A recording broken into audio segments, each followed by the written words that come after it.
बच्चों, मैं आपका स्वागत करता हूं आशीष स्टडी ब्लॉग में।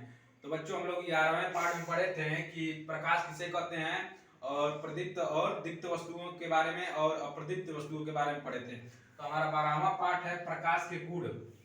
अब आइए हम इसे ध्यान से देखते हैं और इसे विस्तार से एकदम समझते हैं कि प्रकाश के गुण कितने होते हैं और इसे एक एक गुण एकदम ध्यान से समझते हैं कि ये क्या होता है, इसके गुण कितने होते हैं। तो देखिए, पहला गुण है कि प्रकाश सीधी रेखा में गमन करता है। प्रकाश सीधी रेखा में गमन करने का मतलब ये है कि प्रकाश कभी भी तिरछी इधर उधर नहीं आती है, एकदम सीधी रेखा में गमन करती है वो।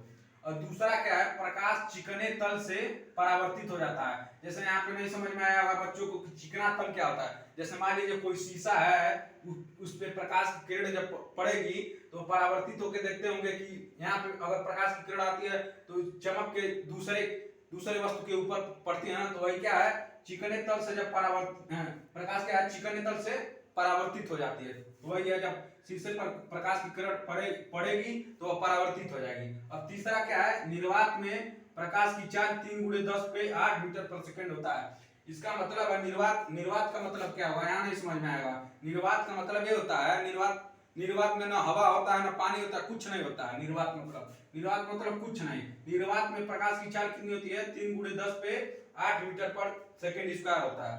सेकंड होता है, भूल गए, सेकंड स्क्वायर नहीं होता, मीटर पर सेकंड होता है। अब चौथा क्या है, किसी एक माध्यम में प्रकाश की चाल निश्चित होती है। अब यहाँ नहीं समझ में आएगा किसी एक माध्यम, जैसे मान लीजिए निर्वात है। अब निर्वात के अलावा कुछ भी हो सकता है, हवा हो सकता है, पानी हो सकता है। जैसे जो माध्यम होगा ना, किसी एक माध्यम जो होता है प्रकाश की चाल निश्चित होती है। अब पांचवा देखेंगे तो ये क्लियर होगा। जैसे माध्यम बदलने पे प्रकाश की चाल बदल जाती है। जैसे यहाँ निर्वात था, मान लीजिए फिर यहाँ हवा हो गया, तो जब माध्यम बदलेंगे ना तो प्रकाश की चाल बदलती जाती है।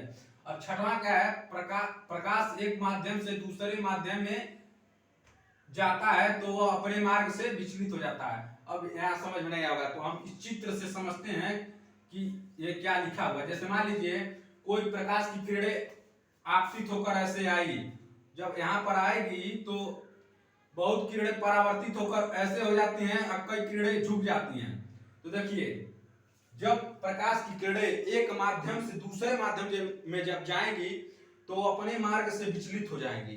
तो देखिए, प्रकाश की किरणें अपने माध्यम से N1 माध्यम से आई, जब दूसरे माध्यम में गई तो वह या तो इधर जाएगी या तो अपने मार्ग की ओर झुक जाएगी। तो वही लिखे हैं कि प्रकाश एक माध्यम से दूसरे माध्यम में जाती है तो वह अपने मार्ग से विचलित हो जाती है। तो हमारा आज का टॉपिक यही था, प्रकाश के गुण।